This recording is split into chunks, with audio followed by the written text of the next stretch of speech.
I need the scoop.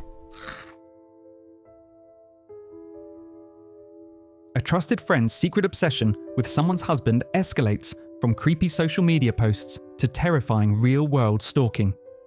This Reddit saga divided thousands as viewers witnessed how quickly admiration can transform into dangerous fixation. Get ready for a story that will make you question how well you really know the people closest to you, with twists that prove some betrayals run deeper than anyone imagined. My friend June secretly recorded my husband and posted a creepy compilation video of him on TikTok that went viral. The worst part? She even filmed him working on her little sister at his orthodontic practice.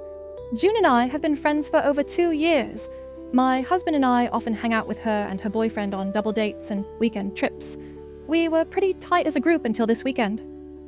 My husband is an orthodontist, and one of his patients is June's 12-year-old half-sister, Raya. June usually brings Raya to her appointments. June's also a small-time online influencer, always recording and vlogging. We made it absolutely clear that we're not okay with our faces in her vlogs, and she seemed to respect that boundary. We don't use social media apart from Reddit, and we trusted her when she said she wouldn't post us online. Then, last weekend, my brother sent me a TikTok link with the message, "Dude, you gotta watch this." I opened it, and it was June's TikTok account. She doesn't have many followers, less than 10,000, but this particular video had 500,000 views. The title was, "God, I see what you've done for others." The video was honestly the creepiest thing I've ever seen. She had secretly recorded my husband during our double dates, and it was clear he had no idea he was being filmed. In some clips, she would start with her face and then pan the camera toward my husband with a cutesy expression, mouthing words like, "Oh my God." The worst one showed him working on her half-sister Raya, wearing scrubs, and she recorded even that. She didn't even bother to blur out the kid's face while she was lying in the dental chair. I showed the video to my husband, and he was absolutely horrified. He said it made him so uncomfortable and violated, knowing that someone had been secretly recording him. He was furious that she'd recorded him working on a patient. He texted her asking to take down the video and delete every video she has of him. First, she pretended she didn't know what he was talking about. Then she said she meant no harm, and that it was all for online engagement since, and I quote, "TikToks with attractive guys go viral very fast," and that she'd gained a lot of followers after posting that. This was all so weird, but my husband and I got our families and friends to report the video, and thankfully it's being taken down now. This really upset June, and she sent me a long text saying how I was jealous of her online success and that I couldn't stand seeing her succeed, blah blah blah. I replied saying, "You're delusional and unhinged. You're not successful and you'll never be. Stay away from us, you creepy weirdo." Now she's all weepy and depressed and has been telling our mutual friends how mean I was to her. She's also been posting about mental health on her socials and about how mean some women are with their words. Am I in the wrong here? The Reddit community rallied behind the couple with overwhelming support, many sharing their own experiences with boundary violations and secret recordings. The husband took time off work to process the violation while they blocked June and prepared for potential legal action. 2 days later, they would discover this was only the beginning of a much deeper obsession. My husband's dental practice reached out to Raya's parents about the situation. They documented everything in an email, and the parents responded immediately. They were shocked and incredibly apologetic. They've agreed that they'll chaperone Raya to her appointments instead of June from now on. They wanted to meet my husband in person to apologize, but he told them that wasn't necessary. June's TikTok video is still up. She apparently contested the reports we filed, so it's taking longer to get removed. My husband and I have blocked her completely, but my brother is keeping an eye on her account in case she posts anything else about us. If she bothers us again, we're consulting a lawyer. This whole thing has really shaken my husband up. He's upset and annoyed, and honestly, I don't blame him. We've both taken some time off work. We're thinking about planning a trip somewhere to help him get his mind off all this. Right now, I just need to be there for him. We haven't contacted her boyfriend yet. My husband isn't in the right headspace for that conversation, and I think we need to focus on ourselves for now. We don't want the added stress of dealing with how he'll react, or wondering if he was involved in this somehow. We'll tell him eventually, but not right now. I know that might sound selfish, but I think it's what's best for us. Thank you all for your support. I can't imagine the relief they felt thinking the drama was finally over, but June's boyfriend's request for a meeting suggested there was more to uncover. Despite their exhaustion with the situation, they agreed to hear what he had discovered. What he revealed about June's laptop would transform their understanding of just how long they had been living under surveillance. I genuinely hoped I wouldn't be updating the story again, but life had other plans. We thought the drama was done, but nope. We filled June's boyfriend in on everything, and he was shocked, hurt, and confused. Turns out, June managed his social media, and he had no clue what she was posting. He thanked us, and we thought that was it. But then, he asked to meet up, saying he needed to discuss something. To be honest, we were extremely hesitant to meet with him. We were so done with the drama and didn't want to get sucked back in. But he seemed genuinely concerned and willing to listen, so we agreed. At the meeting, he revealed he'd confronted June. She broke down, professed her love, and claimed her obsession with my husband was for social media clout. Apparently, his total package made for great content. When he asked to see her phone, she refused. So he checked her laptop and found hundreds of sneaky photos and videos of my husband. And for laughs, she had pictures of me looking my absolute worst. Mouth open while eating, weird faces, the works. I think I'm pretty good looking, but these photos were the opposite. It's like she wanted to prove a point about my husband's ugly wife. June's boyfriend dumped her, but honestly, we're even more freaked out now. The scale of her obsession is terrifying. Hundreds of photos and videos. That's not just a crush, that's fixation. The thought of her escalating to something more is keeping us up at night. As a small consolation, June's boyfriend made her delete the videos from her social media and laptop, but God knows how many more copies she has. Despite June not reaching out after all this went down, we're still on high alert. Her radio silence is kind of unnerving, and we're bracing ourselves for whatever might come next. Hopefully, it is in fact just for social media clout, not some weird obsession with my husband, like in that show Baby Reindeer. It's kind of unsettling how she was friends with me for over 2 years. We hung out often. We've gone on weekend trips with her and her boyfriend. We have so many mutual friends, and yet no one knew she was doing this behind our backs. Either I'm bad at reading people, or she's very good at being sneaky and deceptive. I'm also mentally kicking myself for not realizing that someone was taking pictures of me. I feel my husband and I both need to be less naive and more aware of our surroundings. On a brighter note, Raya's parents are super thankful to my husband for still treating Raya after everything. That's it for now. Hopefully this is really the end. The community was deeply disturbed by the scale of June's obsession, with many urging the couple to involve law enforcement immediately. As they implemented security measures and considered relocation, they hoped June's silence meant she had finally moved on. 24 hours later, a chilling message would prove their nightmare was far from over. Things have taken a seriously dark turn. When I posted about June's obsession with my husband a month ago, I thought it was just some weird crush. Now, it's flat out terrifying. The day after my last post, my husband got a super creepy message from a random number. "You have got it all wrong. Please meet me. I'll make you understand." We freaked out. Lawyers and police are on it, trying to get a restraining order. Both our workplaces have ramped up security, and we've warned friends and family to keep an eye out. This whole thing is destroying my husband's mental health. He's anxious 24/7, wondering if he's being followed. He's stopped going to work because the feeling of being watched is overwhelming. We're trying to prioritize his safety. And honestly, it's breaking my heart. The other night, he broke down in tears. I've never seen him cry before. It was shattering. He's been talking to a therapist online, trying to cope with the stress and anxiety. But even that's not easing his mind. He's consumed by fear for my safety, constantly worrying that June will harm me to get to him. We're covering our bases, security cameras, dash cameras, the whole works. And I've scoured our home twice for any hidden devices. Thank God, all clear. If things get worse, we're prepared to up and move. Honestly, it's better to have a life in a different state than be gone here.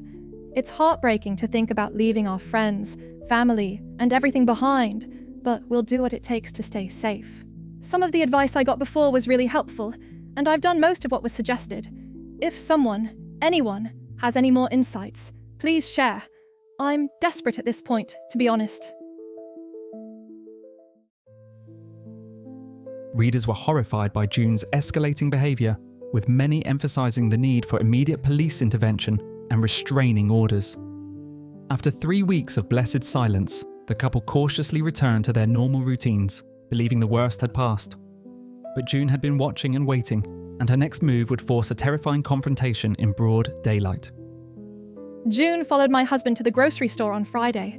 We hadn't heard from her in 3 weeks, so we thought we were finally safe from her obsessive behaviour. She'd been secretly recording him, posting weird videos of him online, and we'd cut all ties with her.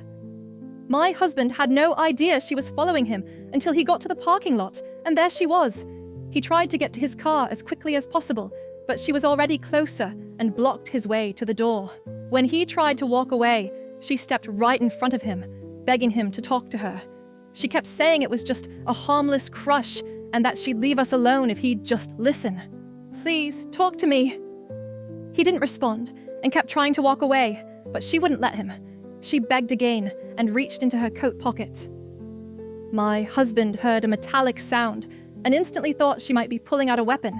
In a split second, he grabbed her hand to stop her and pushed her away with force. She lost her balance and fell down, but he didn't stick around. He quickly jumped in his car and sped off as fast as he could. Thankfully, she didn't follow him. After getting away, my husband immediately contacted the police. They managed to get security footage from the parking lot, and it shows 2 people, a man and a woman, running towards the car. After a short while, the man pushes the woman down and quickly gets in the car, speeding off. The footage wasn't super clear, but it shows the general sequence of events. Of course, it's still not totally clear what she was planning or what she had on her, but the situation was extremely tense. We've been trying to get a restraining order against her, and hopefully this time we'll get it, but we're not entirely sure how things will unfold now. We're also moving to my parents' home country for a while, just to feel safer and take a step back from everything. It's going to be tough rebuilding our lives from scratch, but I guess that's what's in our destiny. This whole situation is terrifying, and we're just trying to keep our heads straight and stay safe. We're laying low and handling this as best as we can. The community celebrated that June finally received professional help and seemed to be on a path to recovery, with many hoping this would bring the couple the peace they deserved. For months, it appeared their ordeal was truly over as they focused on healing and rebuilding their sense of security. But 8.5 months later, an update would reveal that surviving trauma together doesn't always strengthen a marriage. My husband and I are getting divorced. After everything we survived together, he just walked away without explanation. Let me back up. 9 months ago, my friend June became obsessed with my husband. She secretly filmed him at home and work, posted a viral TikTok about him, and had hundreds of photos and videos of him. It escalated to stalking, creepy messages, and a confrontation in a parking lot where my husband thought she was pulling a weapon. We involved the police, tried to get a restraining order, increased security, and nearly relocated. We didn't end up moving. Things eventually calmed down. June's parents actually came over and apologized. They told us she checked herself into a mental health facility and has been diagnosed with some conditions.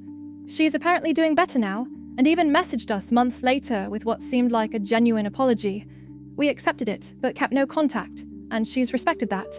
She's still in therapy and being monitored, but that's not the part that messed me up. After everything we went through, I really thought it would bring us closer. I stood by him when he was falling apart. I handled everything. I looked after him, took care of things, stayed calm when he couldn't. I thought we were solid. 2 months ago, he told me he wanted a divorce. Just like that. No fight, no lead up. I asked why, and he just shrugged and said he needed to move on. I asked if something had happened or if I had done something wrong, and he just stared at me like I was speaking another language, like he wasn't even interested in explaining. Looking back, he started changing around 5 or 6 months ago, like he couldn't be bothered to engage with me anymore. It wasn't sudden, exactly, but it was steady. He stopped checking in, stopped talking unless it was about day-to-day stuff. And I kept thinking maybe it was the aftershock of everything we'd been through, that maybe he was just processing everything in his own way. But now, I don't know. I honestly don't know what I was looking at. He went from crying and breaking down in my arms last year to being a complete jerk a few months later, and I still don't understand what changed. And yeah, I've thought about whether there's someone else. There was this one time I saw him staring at the WhatsApp profile picture of one of the junior dentists at his clinic. He didn't know I was behind him. I asked what he was looking at, and he said her dog. She's absolutely gorgeous, super confident, bubbly, the kind of person who lights up a room. And they had this natural chemistry. I've seen it with my own eyes.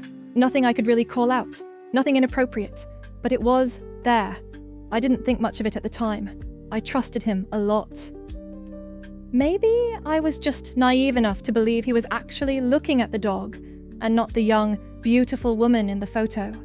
Maybe naive enough to think that my husband was different from the other men who cheated on their wives.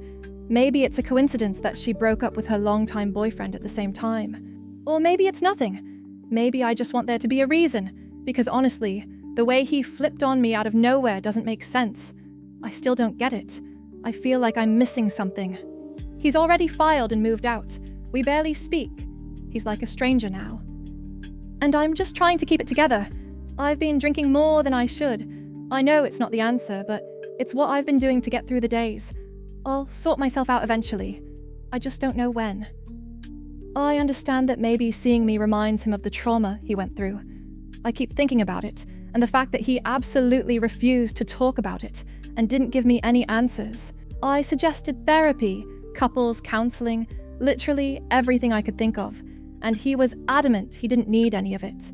He's had his own therapist this whole time, but I have no idea what's actually being talked about in there. I wasn't included. I wasn't even considered.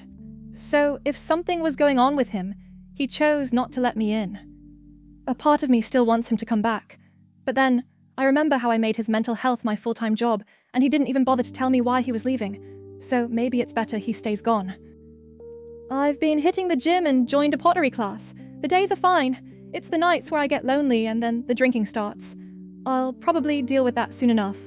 At least we don't have kids, thankfully. That's where I'm at. I don't know what comes next.